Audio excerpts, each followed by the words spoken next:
Yo tout le monde, très content de vous retrouver aujourd'hui pour un nouveau combat fictif, Obito Uchiwa contre Hashirama Senju. C'est un sujet qui m'a pas mal été demandé et je me suis dit que ça pouvait être intéressant de développer mon avis là-dessus en vidéo. Comme d'hab, on va opposer différentes versions des personnages, évaluer leurs puissances respectives et les faire s'affronter dans un combat à mort. Enfin bref, vous connaissez la chanson, donc sur ce, commençons.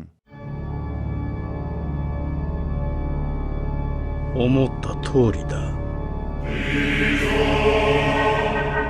Bon, avant de nous attaquer au combat, il me semble important de préciser qu'on ne va pas évoquer les versions d'Obito précédant celle qui obtient le Rinnegan durant la 4ème Grande Guerre Ninja, sinon le combat serait trop expéditif. Et je me doute que certains d'entre vous se disent que même avec un Rinnegan, Obito n'aurait aucune chance face à Hashirama, et d'autres pensent sûrement que les compétences d'Obito empêcheraient Hashirama d'obtenir une victoire nette et précise sur son adversaire, mais c'est justement là que le débat va être intéressant, car évoquer un combat hypothétique entre Obito Rinnegan et ses 6 Jinchuriki, je le précise, face à un Hashirama en Edo Tensei est plus pertinent qu'on pourrait le penser. En effet, en recevant le Rinnegan, Obito gagne non seulement accès au pouvoir des 6 chemins, ce que certains semblent oublier alors qu'il le précise lui-même, mais il reçoit en plus une immense quantité de chakra, ce qui booste bien entendu considérablement le personnage. Je ne m'étais pas trop attardé sur ce sujet dans ma vidéo sur Obito, mais ça me semble ici important de le préciser. Cet Obito est loin devant ses versions précédentes, tant le chakra qu'il reçoit via le Rinnegan est colossal, à tel point qu'il dit lui-même avoir eu du mal à ne pas perdre conscience face à une telle masse de chakra et une telle puissance oculaire. Il confirme d'ailleurs à Sakura que l'implantation de ce dojutsu n'est pas étrangère à ses performances contre l'alliance Shinobi, et il suffit de voir avec quelle facilité il maîtrise les bijoux tout en affrontant Naruto, Bi, Kakashi et Gai pour le confirmer. Et même lorsque les bijoux tentent de se retourner contre lui, ou encore que Naruto débloque son mode Kurama, Obito reste en contrôle et déclare juste qu'il va devoir passer aux choses sérieuses. Pourtant, rappelons qu'Obito est familier de la puissance de Kurama, l'ayant déjà invoqué par le passé, donc ce ne sont probablement pas des paroles en l'air comme ça peut arriver avec ce type de déclaration d'excès de confiance. On ajoute à ça son arsenal Katon qu'on a vu comparable à celui de Madara dans cette forme, son Mokuton, ses 6 Jinchuriki qu'il peut transformer en version 2 et 3 sur commande, sa capacité à contrôler le Gedomazo ainsi que bien sûr son Kamui, et on a là un shinobi surpuissant, rendant le débat Obito versus Edo Hashirama plutôt intéressant. Voilà, maintenant qu'on a mis tout ça au clair, passons au combat. Pour les conditions de l'affrontement, on va imaginer que les deux shinobi se font face durant la 4ème Grande Guerre Ninja. On peut par exemple imaginer que les 4 premiers Hokage rejoignent plutôt le champ de bataille que dans la chronologie originale, au moment où Madara et Obito affrontent Naruto, Bi, Kakashi et Gai, et on n'a qu'à se dire qu'à ce stade, Obito n'a pas encore rappelé ses 6 Jinchuriki dans le Gedomazo. Du coup, à ce moment-là, les autres s'occupent de Madara, comme ça, pas d'interruption dans notre combat. La première question qu'on doit se poser pour déterminer l'issue de l'affrontement est la suivante. Hashirama pourrait-il outrepasser le Kamui d'Obito pour le toucher? Pour y répondre, il faut déterminer la vitesse et le temps de réaction de nos deux compétiteurs du jour. Bon, déjà, rappelons que Kamui a beau être très utile et versatile, le manga insiste bien sur le fait qu'Obito ne peut pas à la fois se rendre intangible et attaquer. Donc toucher Obito n'est pas impossible, en témoigne notamment cette scène où il tente de retenir Naruto KCM2 avec son Mokuton, mais où ce dernier parvient à lui mettre un coup de boule. Ici, on comprend qu'Obito pensait pouvoir restreindre les mouvements de Naruto, et ne devait donc pas activer Kamui, sans quoi il serait devenu intangible, ce qui permettra à Naruto de lui infliger des dégâts. On voit également ce phénomène lors du combat d'Obito face à Minato, et le phénomène inverse lorsque Gai intervient pour l'empêcher d'attaquer Naruto. Cela dit, ça demande un très bon timing pour toucher Obito dans cet intervalle, d'autant que son temps de réaction avec Kamui est juste monstrueux. En effet, il est notamment capable de réagir à un bras de chakra de Naruto KCM2 à bout portant, ces mêmes bras de chakra étant probablement plus rapides que Naruto lui-même, à en juger par la scène où il parvient à les déployer suffisamment vite pour permettre à Minato de le téléporter lui ainsi que Sasuke, alors qu'il s'apprêtait à se faire attaquer par Jubito. De la même manière, on le voit réagir à des attaques de Naruto KCM et KCM2 à plusieurs reprises, reprises sans la moindre difficulté. Donc honnêtement, pour surprendre un Obito sur ses gardes en espérant le prendre de vitesse, il faut vraiment se lever de bonne heure. D'autant qu'en termes de résistance, Obito est là aussi monstrueux. On le voit tanker des attaques physiques de Naruto KCM et KCM2 sans broncher, un Rasengan de ce dernier et même un Rasengan combiné à l'Iraishin niveau 2 de Minato, notamment grâce aux cellules d'Hashirama dont est composée la moitié droite de son corps. Cela dit, en termes de vitesse et de temps de réaction, Hashirama est lui aussi un des mastodontes de l'univers Naruto. Beaucoup semblent encore penser que la puissance d'Hashirama réside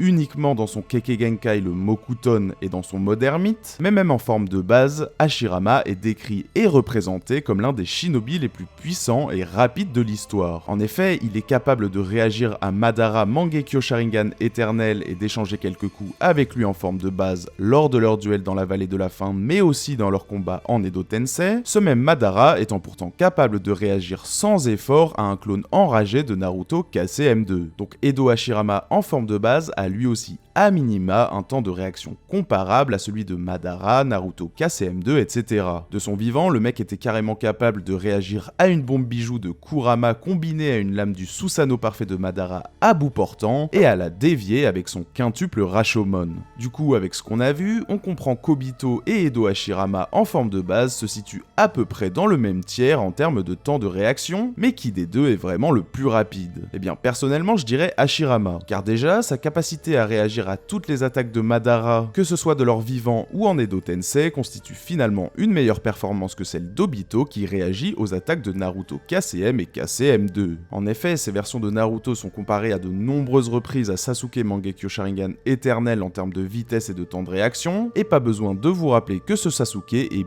bien en dessous de Madara Mangekyo Sharingan éternel. Naruto KCM est d'ailleurs pour moi assez largement inférieur à ce Sasuke en vitesse, comme on peut notamment le voir lors de l'affrontement contre Jubito. Or, ce même Naruto s'est montré capable d'esquiver et même de contrer des attaques d'Obito Rinnegan à plusieurs reprises. Donc voilà, Obito a certes un temps de réaction supérieur à la vitesse d'un Naruto KCM2, et la vitesse d'exécution de son Kamui est super impressionnante, mais sa vitesse physique semble plutôt se situer aux alentours de celle d'un Naruto KCM1. D'autant que vous le savez, il est dit à plusieurs reprises que pour qu'Obito puisse utiliser Kamui sur son adversaire, il faut que ce dernier parvienne à le toucher directement. Et bien que la vitesse d'exécution de son Kamui soit exceptionnelle, Obito devrait prendre Hashirama de vitesse afin de l'aspirer dans sa dimension. Et on l'a dit, le Shodai a un temps de réaction au moins comparable à celui d'un Naruto KCM2 qui évitait déjà Obito, donc c'est pas impossible mais ça me paraît quand même compliqué. Et bien sûr, on parle là de Hashirama en forme de base, donc avec son mode ermite surpuissant, qu'il peut activer instantanément, sa vitesse et son temps de réaction sont démultipliés. Car déjà, vous le savez, le Senjutsu booste considérablement les capacités physiques, donc donner ça à un mec qui peut réagir à Madara Mangekyo Sharingan éternel en forme de base et qui peut se déplacer en synchro avec son frère Tobirama, soit l'un des shinobi les plus rapides physiquement de son époque, et vous obtenez un cocktail dévastateur. En plus de ça, les capacités de perception de son mode ermite sont telles que Madara s'est montré capable d'éviter sans effort le Iraishingiri de Tobirama l'attaquant par derrière, après avoir absorbé le chakra Senjutsu de son rival. Donc que ce soit en forme de base ou encore pire en mode ermite, Obito ne pourrait tout simplement pas prendre Hashirama de vitesse pour l'aspirer avec Kamui, et ce malgré la vitesse exceptionnelle de ce jutsu. Pour ce qui est de la capacité de Hashirama à toucher Obito, on verra ça plus tard. Mais d'abord, voyons un peu ce dont sont capables nos deux combattants en termes de capacité de destruction. De ce côté-là, Obito est plutôt bien équipé avec ses Shijin Shuriki, qu'il peut totalement transformer en bijoux pour utiliser l'orbe des démons à queue. Il peut même combiner les bijoux d'Ama de chacun d'entre eux pour en créer un gigantesque. Malheureusement pour lui, Hashirama s'est montré capable de bloquer un orbe de Kyuubi à bout portant avec son golem de bois et même de le lui renvoyer, le tout en forme de base. Et on l'a dit, il a même réussi à dévier un orbe combiné à une lame de Susanoo parfait avec ses portes Rashomon, là encore en forme de base. Même mieux, son golem de bois s'est montré capable de tenir tête à Kyuubi et fait jeu égal avec le Susanoo parfait de Madara en mode ermite. Madara dit pourtant lui-même que la puissance de feu du Susanoo parfait rivalise avec avec celle de Bijou, et la comparaison est même faible d'après moi. À la rigueur, comparé à Kyuubi, le démon à queue le plus puissant pourquoi pas, mais on le sait, les autres bijoux, même en combinant leur puissance de feu, rivalisent tout juste avec la moitié de Kurama. Donc le golem de bois de Hashirama n'aurait sans doute aucun mal à gérer individuellement les bijoux en forme de base, et leur marcherait probablement dessus en mode ermite, sans compter que le Mokuton de Hashirama, dont est composé son golem bien sûr, a justement pour propriété de réprimer le chakra bijou.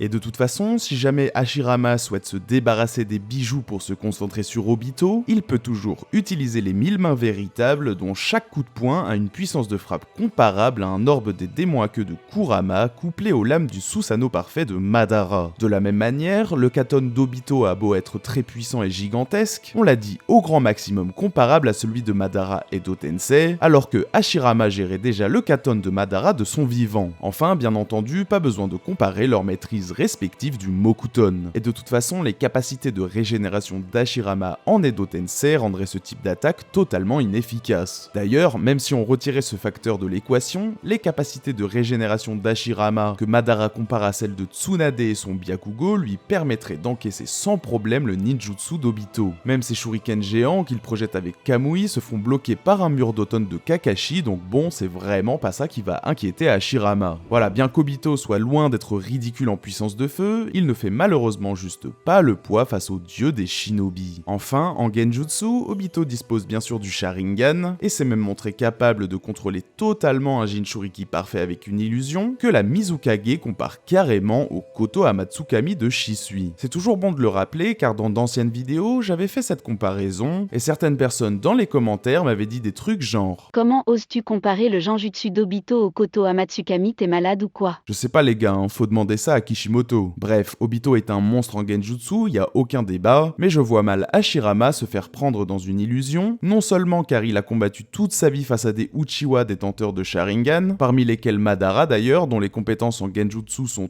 à minima égales à celles d'Obito, voire probablement supérieures d'assez loin, mais en plus dans le manga, Hashirama maîtrise lui aussi un puissant genjutsu, la plongée dans les ténèbres, une illusion justement créée pour contrer le dojutsu des Uchiwa. Donc Obito est bien entendu supérieur à Hashirama sur ce point, mais en aucun cas cela n'influence le combat en sa faveur. Du coup, voilà comment je verrais le combat se dérouler. Hashirama aborderait l'affrontement en forme de base, et Obito tenterait de le submerger avec la puissance de feu des bijoux. Hashirama les maîtriserait donc avec son golem de bois, son dragon ligneux ou encore son étreinte de Bouddha. Obito en profiterait sans doute pour tenter de prendre Hashirama par surprise pour l'aspirer avec Kamui, ce à quoi le Shodai Hokage pourrait réagir comme on l'expliquait plus tôt. Hashirama pourrait alors manipuler l'environnement du combat à son avantage, en utilisant la croissance luxuriante de la forêt puis l'émergence arborée pour totalement contrôler le terrain et déployer son poison, ce qui serait peut-être efficace face à Obito malgré le fait qu'il dispose également des cellules d'Hashirama. Si c'est le cas, ce dernier serait alors obligé de contrer les effets du poison, par exemple en utilisant la puissance du Gedomazo ou celle des bijoux s'ils n'ont pas déjà été mis hors d'état par Hashirama afin de déblayer la zone. Bien sûr, on l'a dit, Hashirama survivrait sans problème à la déflagration. De là, une bonne stratégie pour Hashirama consisterait à générer plusieurs clones Mokuton, qui sont, je le rappelle, impossibles à distinguer de l'original d'après Madara. De plus, Hashirama est capable d'en produire un grand nombre, vu qu'il en produit 5 tout en maintenant le cube aux faces écarlates face à Jubi, soit plus du double de son frère Tobirama. Obito serait donc incapable de distinguer l'original de ses clones, ce qui lui laisserait deux options. La première serait de tenter d'affronter un à un tous les clones d'Hashirama, risquant ainsi de créer une ouverture au vrai Hashirama pour tenter de l'attaquer durant sa phase de tangibilité, et l'autre option serait d'essayer de se débarrasser de tous les clones d'un coup avec un jutsu à grande échelle, comme son Katon déflagration vorticielle, des bijoux d'Ama ou encore les rafales de chakra du Gedomazo. Malheureusement pour lui, même s'il parvient à balayer les clones d'Hashirama, l'original pourrait tanker tout ça sans problème et profiter du fait qu'Obito ne sache pas lequel est l'original pour tenter de riposter. Dans ces conditions, la meilleure option pour Hashirama serait pour moi d'entrer en mode ermite et d'utiliser le sceau des portes du dieu de la lumière pour prendre Obito de vitesse et l'immobiliser. Car on n'en a pas parlé, mais ce jutsu serait sans doute super efficace face à un adversaire comme Obito. En effet, non seulement les portes parviennent à s'abattre suffisamment vite sur Jubito pour le surprendre, soit une forme d'Obito infiniment supérieure à celle dont on parle ici, mais en plus, comme il s'agit d'une technique de Fuinjutsu, il n'est pas exclu qu'elles empêchent Obito d'utiliser Kamui pour s'en extirper. En effet, sous ces portes, ni Jubito ni Madara ne semblent pouvoir utiliser leur chakra, et les deux personnages ne parviennent à se libérer qu'en les brisant avec leur force physique, ce dont Obito Rinnegan serait bien entendu incapable vu qu'elles ont quand même retenu Jubi. Autre option, Hashirama pourrait continuer à déployer son Mokuton sur le champ de bataille pour tenter de se créer des ouvertures afin de contrer Kamui. Alors il faut admettre que même s'il est très puissant physiquement, un simple coup de poing d'Hashirama ne parviendrait probablement pas à venir à bout d'Obito, à part peut-être en mode ermite, mais je pense qu'il est plus objectif de dire qu'Hashirama devrait soit répéter l'opération plusieurs fois, soit tenter de le toucher directement avec le golem de bois ou le dragon ligneux pour s'assurer la victoire d'un seul coup. De son côté, la seule condition de victoire d'Obito serait d'aspirer Hashirama dans la dimension Kamui en profitant du chaos engendré par ses bijoux, vu qu'aucune de ses attaques n'aurait de véritable effet sur Hashirama. Mais comme je l'ai dit, non seulement le Shodai Hokage pourrait tout à fait y réagir, y compris en forme de base, mais en plus, même s'il y parvient, Obito ne pourrait juste plus remettre un pied dans la dimension Kamui sans tomber sur un Hashirama planté là à attendre. Donc franchement, pas idéal comme situation, CF le combat contre Naruto avec Kakashi enfermé dans la dimension Kamui. Du coup voilà, sur ce round, je vois Hashirama l'emporter avec un niveau de difficulté moyen dans la majorité des scénarios. Obito Rinnegan accompagné des bijoux est très puissant, mais Hashirama est juste trop bien armé pour gérer les démons à queue, et ses compétences physiques lui permettraient sans doute d'outrepasser Kamui comme je l'expliquais. Après bien sûr, si vous pensez qu'Obito pourrait réagir à toutes les offensives de Hashirama grâce à Kamui, ou encore d'absorber certains de ses jutsu avec Gakido par exemple, ça se tiendrait, mais objectivement, rien ne lui permettrait d'obtenir une victoire franche de son côté. Du coup, ça aboutirait forcément au mieux à un match nul, et au pire à une victoire d'Hashirama sur le long terme, car s'il décide de ne pas fuir, Obito finirait forcément par s'épuiser et consommer tout son chakra, ce qui le mènerait à sa perte. Du coup, sans trop de surprise, Edo Hashirama remporte ce combat. Rien de très surprenant a priori, mais ça me semblait super intéressant de développer le match-up, notamment pour voir comment il est possible de contrer Kamui avec des prouesses physiques, ce dont certains semblent ne pas avoir conscience. Et pourtant, ça vient d'un mec qui adore Obito, je vous le rappelle. Voilà, maintenant qu'on a dit tout ça, on passe au round suivant.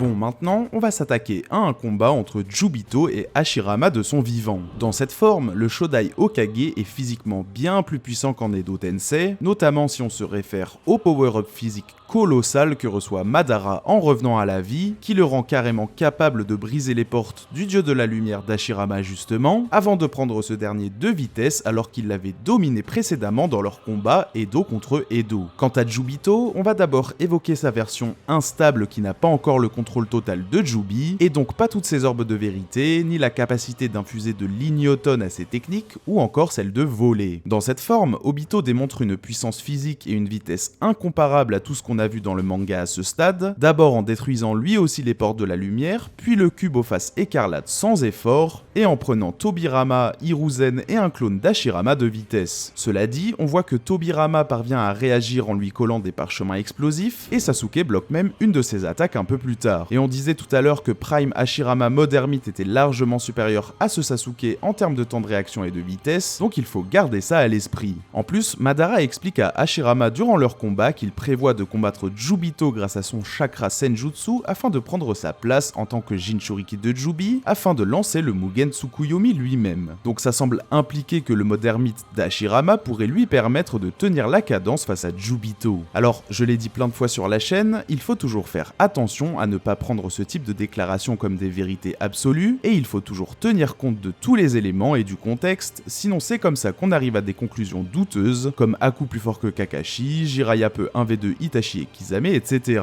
Mais bon, toujours est-il que le fait que Madara envisage cette possibilité tend à prouver que le mode ermite d'Hashirama serait au moins pertinent face à Jubito, surtout sur un Hashirama vivant en pleine possession de ses capacités. De fait, Hashirama pourrait sans doute affronter ce Jubito instable, réagir à ses attaques voire même lui infliger un peu de dégâts, mais de là à dire qu'il pourrait gagner, ça me paraît un peu gros. Je disais dans ma vidéo sur la puissance du Shodai qu'il n'était pas dans un tiers de puissance si éloigné de Jubito instable à son prime, pour les raisons que j'évoquais plus tôt notamment, mais malheureusement pour lui, Hashirama n'aurait sans doute aucun moyen d'obtenir une victoire franche sur son adversaire. Dans cette vidéo, j'expliquais d'ailleurs pourquoi je ne tiens pas vraiment compte de la déclaration d'Hashirama sur son infériorité face à Jubito instable, donc je vous la recommande si ce point en particulier vous intéresse. Bref, Jubito, même instable, dispose déjà des capacités de régénération ultra cheatées de Jubi, on l'a vu se défaire des portes de la lumière, et même si sa puissance n'est pas vraiment mise à l'honneur dans l'unique petit chapitre dans lequel il apparaît, il est clair que Jubito instable est trop résistant pour que même les plus